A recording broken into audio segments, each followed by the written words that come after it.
Okay, so how's it going? I'm Jeff Moore, and I'm taking a class from Lois Jackson. Class is SEC 201, and this video is about the disposition to teach. The first question. What dispositions do you possess that you think will make you a successful teacher? First, I just really like helping people. I was a missionary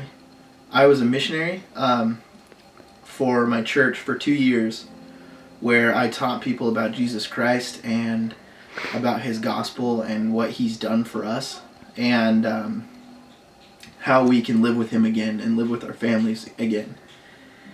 And when I was teaching these people and talking to these people and helping these people come closer to Jesus Christ and gain testimonies of Him as their Savior, I felt this life like a purpose inside of me, and I've kind of wanted that back since I got home from doing that a few years ago.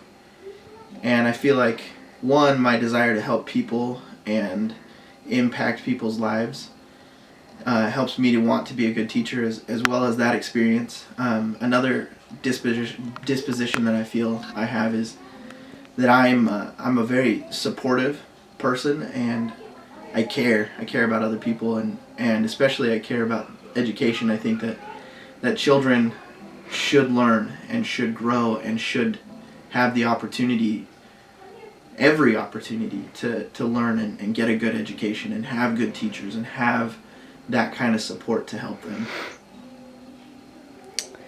Okay, what dispositions do you need to work on before you enter the classroom as a first-year teacher? Patience, I feel like, is not just a character trait but a disposition. I think that patience when things don't really go according to plan, as well as the ability to listen and understand other people's situations. As supportive and as caring as I feel like I am, I feel like I could be more supportive and caring. And to me, I need to work on that. And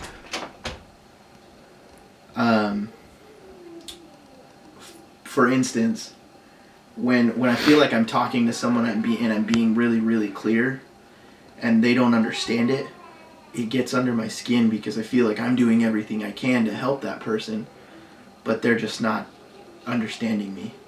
So that really sticks out to me is patience and tenderness, I guess, would be another way of saying it, being more understanding and more kind. What does a professional educator look like, and how do they behave? What standards guide their thinking and actions? Professional educators, to me, one person that sticks out to me in my mind is my high school history teacher, Mr. Ross. He always wore like business casual. He was really well kept, well groomed, and well spoken. He didn't swear. He didn't raise his voice. He didn't yell, unless it was something about, like, in regards to disrespect, not about the nation, about him, or about the school, or about just the class in general. He never yelled at a student, but he would raise his voice. He was generally a pretty loud man in the first place. But to me, he really exemplified a good professional educator, because he would take the time to listen to students, and he would do his best to talk to them as human beings and look at them as equals, not just as, I'm your teacher, you're my student, you're going to listen to me and you're going to learn something. But he really took interest in their education, and he took interest in who they were. And to me, that's what a professional educator is. How might teacher dispositions positively or negatively influence the psychological development of adolescents? I had a few teachers that were not excited about being teachers. There were a few that would say, I can't believe I chose this as my profession. I have to deal with you brats. on a daily basis.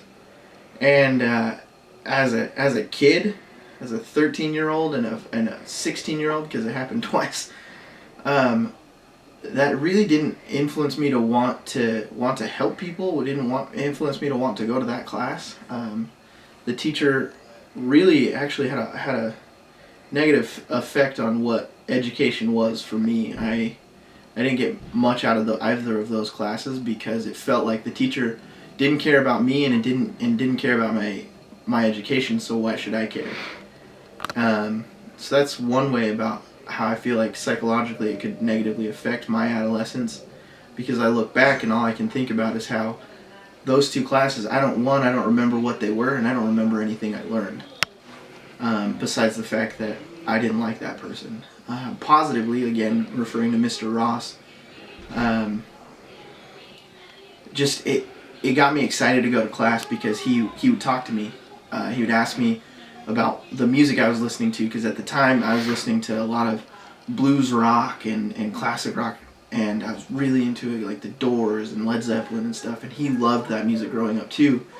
And so that was a way for him and I to connect. And then I loved history as well, so he would talk to me about history, and I would talk to him about the things I was learning in a book I was reading or in a documentary I was watching, and we would kind of geek out over that, which was really cool.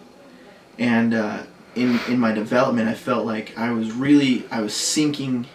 I guess the information was more sinking in and helping me to want to project that to those around me. And I would come home and I was really excited about what I was learning in class, and that to me is what can help a student positively and psychologically develop, because once they see it in you, they get excited, and then they want to help others get excited about it.